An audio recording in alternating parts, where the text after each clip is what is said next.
नमस्कार दोस्तों, target 99 channel में आप सभी को स्वागत है।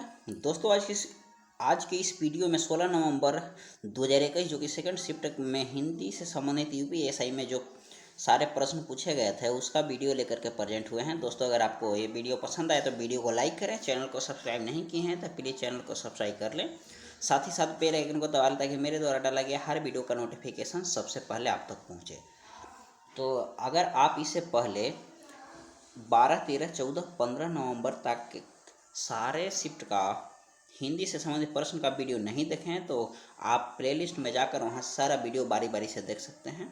आइए तो प्रश्न को शुरू करते हैं। फर्स्ट प्रश्न है, संस्कृत किस परिवार की भाषा है? आंसर होगा आर्य। संस्कृत जो है से आर्य परिवार की भाषा है। नेक्स्ट है, इसमें बोल रहा है जिस पंक्ति में एक या अनेक वर्णों की एक ही क्रम में एक बार आवृत्ति हो तो यहाँ पे कौन सा अलंकार होगा, यह बताना है। जिस पंक्ति में एक या अनेक वर्णों की एक ही क्रम में एक बार आवृत्ति हो तो वहाँ पे कौन सा अलंकार होगा? आंसर होगा छे का अलंकार, छे का अनुप्रास अलंकार होगा। नेक्स्ट है, बताना कि उत्थान का विपरीत क्या होगा? तो उत्थान का पतन होता है। नेक्स्ट है, केंद्रीय हिंदी प्रशिक्षण संस्था किस विभाग के तहत कार्यरत है? केंद्रीय हिंदी प्रशिक्षण संस्थान किस विभाग के तहत कार्यरत है? तो यह जो होगा से राजभाषा विभाग के तहत कार्यरत है। केंद्रीय हिंदी प्रशिक्षण संस्थान विभाग जो कि है राजभाषा विभाग के तहत कार्यरत है। नेक्स्ट है, उद्धव का लेन न माधव का देन, लोकोक्ति का अर्थ बताना है। उद्धव का लेन न माधव का देन, इसका अर्थ होता है किसी से कोई वास्ता न रखना। उद्धव का लेन न माधव का देन, इसका अर्थ होता है किसी से कोई वास्ता न रखना। नेक्स्ट प्रश्न है, हे भाई मुझे बचाओ, इसमें बताना है कौन सा कारक है? तो संबोधन। हे भाई मुझे बताओ, इसमें संबोधन कारक का प्रयोग हुआ है। नेक्स्ट है, इसमें बताना है परीक्षा, शतरंज के खिलाड़ी, सवा सेर गेहूं, कफन, जो कहानियां हैं इन सभी कहानी के रचनाकार कौन है, इनके लेखक कौन हैं? तो आंसर होगा प्रेमचंद। प्रेमचंद जो कि परीक्षा, शतरंज के खिलाड़ी, सवा सेर गेहूं और कफन के लेखक हैं। परीक्षा के लेखक प्रेमचंद हैं, शतरंज के खिलाड़ी का लेखक प्रेमचंद, सवा सेर गेहूं प्रेमचंद, कफन ये सभी जो कि प्रेमचंद द्वारा लिखा गया है। इसमें बताना है कि नेक्स्ट प्रश्न जो है इसमें बताना है सही वर्तनी वाला शब्द। तो इसमें विकास जो है कि सही लिखा हुआ है। विकास किस तरह से लिखा गया तो इसको ध्यान रखिएगा। वह हर सही वी का और दंती स विकास होता है। नेक्स्ट है, इसमें मात्राज्ञा का सही संधि विच्छेद कौन सा होगा? मात्राज्ञा का संधि विच्छेद बताना है। तो मात्राज्ञा होता है मातृ प्लस आज्ञा। मात्राज्ञा का सही संधि विच्छेद मातृ प्लस आज्ञा होता है।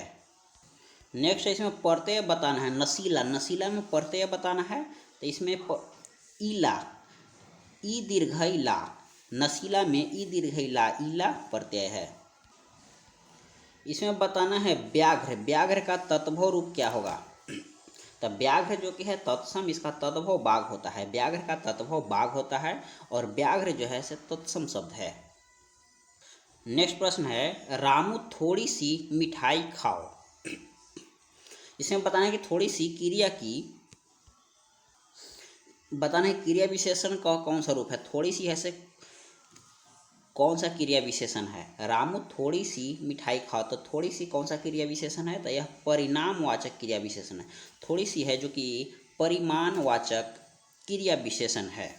थोड़ी सी है जो थोड़ा बहुत ये सब परिमाण के अंतर्गत आता है, यानी परिमाणवाचक क्रिया विशेषण है। नेक्स्ट है करबला, करबला के रचनाकार कौन है? तो करबला का रचनाकार प्रेमचंद, प्रेमचंद द्वारा परीक्षा, गोदान, करबला ये सब प्रेमचंद इन द्वारा लिखा गया है। नेक्स्ट प्रश्न है, इसमें बताना है कि क्षेत्र शब्द का अर्थ नहीं है। तो क्षेत्र का अर्थ वीर नहीं होता है। शरीर, क्षेत्र का अर्थ होता है शरीर, प्रकृति और तीर्थ।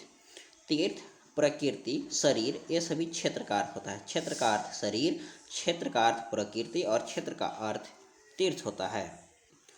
नेक्स्ट है, इसमें बताना है उन्होंने पूर्णतः समर्थन किया है। उन्होंने पूर्णतः समर्थन किया है, इसमें कौन सा क्रिया विशेषण है? तो यह परिमाणवाचक क्रिया विशेषण है। उन्होंने पूर्णतः समर्थन किया है, या जो कि परिमाणवाचक क्रिया विशेषण के अंतर्गत आएगा। नेक्स्ट है, आजीवन शब्द में कौन सा उपसर्ग है? आ। आजीवन में आ उपसर्ग है। ये संस्कृति संबंध परिषद की पत्रिका का क्या नाम है? तो आंसर होगा गगनाचल। याद रखिएगा, गगनाचल जो है भारतीय संस्कृति संबंध परिषद की पत्रिका का नाम है। नेक्स्ट है, इसमें बताना है कि करुण रस का स्थायी भाव क्या होता है? तो करुण रस का अस्थायी भाव शोक होता है। नेक्स्ट है, इसमें बताना है कंठ अल्पप्राण व्यंजन वर्ण का उदाहरण कौन सा है? जो है कंठ भी होना चाहिए, यानी कंठ और अल्पप्राण होना चाहिए। तो कंठ में क वर्ग जो है कंठ के अंतर्गत आता है, और अल्पप्राण के अंतर्गत 1, 3 और 5, यानी फर्स्ट, थर्ड और फिफ्थ नंबर का वर्ण जो कि अल्पप्राण के अंतर्गत आता है। तो यहाँ अंग जो कि अल्पप्राण के अंतर्गत आएगा। नेक्स्ट प्रश्न है, इसमें बताना कि चौथा विश्व हिंदी सम्मेलन कहाँ पे संपन्न हुआ था? चौथा जो कि पोर्ट लुइस मॉरिशस में हुआ था। नेक्स्ट है, इसमें बताना है कि शांति का विलोम क्या होगा? तो शांति का विलोम युद्ध होता है। शांति का कहीं कहीं अशांति भी होता है, तो यहाँ पे युद्ध अगर है तो युद्ध का शांति और शांति का युद्ध, जो कि एक दूसरे का विलोम है। नेक्स्ट है, इसमें पूछ रहा है कि मगही जो है किस राज्य में ज़्यादा बोली जाती है? तो मगही है जो कि बिहार में सबसे ज़्यादा बोली जाती है। इसको याद रखिएगा, मगही किस राज्य में सबसे ज़्यादा बोली जाती है? तो यह बिहार में बोली जाती है। बिहारी हिंदी के अंतर्गत ही मगही आती है। बिहारी हिंदी की उपबोली मगही है। दोस्तों, अगर अभी तक आपने चैनल को सब्सक्राइब नहीं किए हैं तो प्लीज़ चैनल को सब्सक्राइब कर ले, साथ ही साथ बेल आइकन को दबाएं ताकि मेरे द्वारा डाला गया हर वीडियो का नोटिफिकेशन सबसे पहले आप तक पहुँचे। नेक्स्ट प्रश्न है, संसदीय राजभाषा समिति की अध्यक्षता कौन करते हैं? संसदीय राजभाषा समिति की अध्यक्षता जो कि भारत के गृह मंत्री के द्वारा किया जाता है। भारत के गृह मंत्री के द्वारा संसदीय राजभाषा समिति की अध्यक्षता की जाती है। वीडियो में कमेंट करके आंसर दीजिए कि भारत के वर्तमान में गृह मंत्री कौन हैं। नेक्स्ट प्रश्न है, हवन में जलाने वाली लकड़ी के लिए शुद्ध शब्द इनमें से क्या होगा? जो लकड़ी हवन में जलाया जाता है उसे क्या कहा जाता है? तो समीधा कहा जाता है। समाधि याद रखिएगा, समाधि नहीं होगा, समीधा होगा। यहाँ पे केयर कीजिएगा वर्ड पर। जो हवन के रूप में जो लकड़ी जलाया जाता है उसको समीधा कहा जाता है। नेक्स्ट प्रश्न है, इसमें बताना है कि समास में पूर्व पद विशेषण और उत्तर पद विशेष तो किस समास के अंतर्गत आता है? तो यह जो कि है कर्मधारय समास के अंतर्गत आएगा। कर्मधारय समास में पूर्व पद विशेषण और उत्तर पद विशेष होता है। नेक्स्ट प्रश्न है, इसमें बताना है कि तत्पर का पर्यायवाची इनमें से कौन नहीं है? तो तत्पर का पर्यायवाची कौन है उसको पहले हमने देखेंगे। तो तत्पर का पर्यायवाची जो है सन्नद्ध, कटिबद्ध और तैयार। तत्पर का मतलब तैयार, कटिबद्ध, सन्नद्ध, ये सब तत्पर का पर्यायवाची है। बाकी प्रबुद्ध जो कि दिया हुआ है यह गलत है, यह तत्पर का पर्यायवाची नहीं होता है। नेक्स्ट है, इसमें बताना है कि अंडर डेवलप्ड का हिंदी पर्याय क्या होगा? इसका हिंदी बताना है। अंडर डेवलप्ड का हिंदी होता है अल्प विकसित जो कि अंडर डेवलप्ड का हिंदी होता है, तो इसको ध्यान रखिएगा।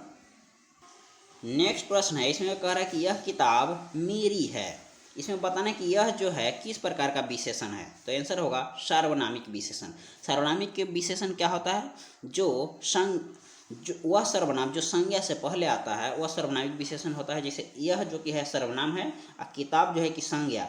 तो किताब जो है किताब से पहले सर्वनाम आया, यानी संज्ञा से पहले सर्वनाम आया है, इसलिए यह सर्वनामिक विशेषण होगा। आहा, हिमालय की प्रकृति कितनी मनमोहक है। इसमें बताना है कि कौन सा वाच्य है? तो यह जो कि विस्मयवाचक वाक्य के अंतर्गत आती है। आहा, हिमालय की प्रकृति कितनी मनमोहक है, यह विस्मयवाचक वाक्य के अंतर्गत आती है। नेक्स्ट है, वह व्यक्ति जो लोहे को पीटकर अपना गुजारा चलाता है उसके लिए कौन सा शब्द का प्रयोग करेंगे?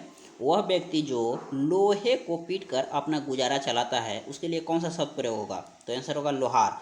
लोहार को जो लोहे का काम करता है उसको लोहार, इसी तरह जो लकड़ी का काम करता है उसे बढ़ई कहा जाता है, जो सोने का काम करता है वह सोनार कहलाता है। तो इस तरह से आप ध्यान रखिएगा। नेक्स्ट प्रश्न पूछा गया है, देश, वेश, क्लेश, भेष। देश, वेश, क्लेश, भेष, इन चारों में बताना है कि कितना स्त्रीलिंग है। देश, वेश, क्लेश, भेष, इसमें कितना स्त्रीलिंग है? तो इसमें एक भी स्त्रीलिंग नहीं है। देश, वेश, क्लेश, भेष, इसमें एक भी स्त्रीलिंग नहीं है, सारे पुल्लिंग के अंतर्गत आती है। इसमें अगर पुल्लिंग पूछे तो देश, वेश, क्लेश, भेष, इसमें 4 पुल्लिंग है, स्त्रीलिंग एक भी नहीं है। नेक्स्ट है, इसमें पूछ रहा है कि केंद्रीय हिंदी संस्थान का मुख्यालय कहाँ है?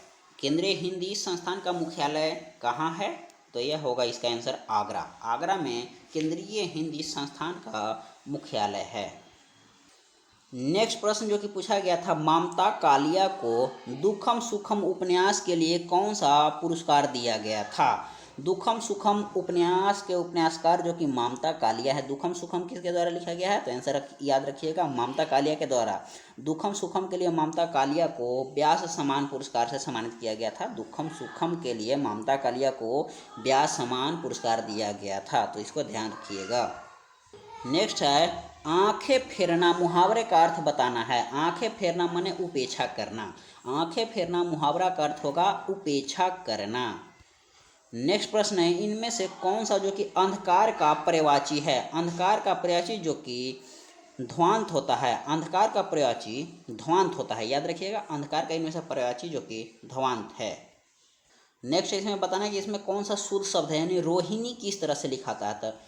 रोहिणी में न जो होता है, इसमें टवर्गी न होता है। रोहिणी में टवर्गी न होता है। रोहिणी में टवर्गी न होता है, उसको दीर्घ से उठाया जाता है, और ह को हर्षई से उठाया जाता है। तो इसको ध्यान रखिएगा, रोहिणी में रो ह हर्षई ही और न दीर्घई नी, टवर्गी न दीर्घई नी होता है। नेक्स्ट प्रश्न है, मैं परीक्षा लिख चुका हूँ। इसमें बताना है कि यह किस काल का बोध करा रहा है। मैं परीक्षा लिख चुका हूँ, यह पूर्ण भूतकाल का है। चुका हूँ, इसमें ह लगा है, हूँ लिखा, इसे आप वर्तमान नहीं समझिएगा। यह चुका हूँ यानी काम समाप्त हो चुका है, पूर्ण भूतकाल का यह उदाहरण है। दोस्तों आज की वीडियो में बस इतना ही। दोस्तों अगर वीडियो पसंद आए तो वीडियो को लाइक करें, चैनल को सब्सक्राइब करें, साथ ही साथ बेल आइकन को दबाएं ताकि मेरे द्वारा डाला गया हर वीडियो का नोटिफिकेशन सबसे पहले आप तक पहुंचे। तो इसी नए उत्साह के साथ नेक्स्ट वीडियो में मिलते हैं। थैंक यू, धन्यवाद।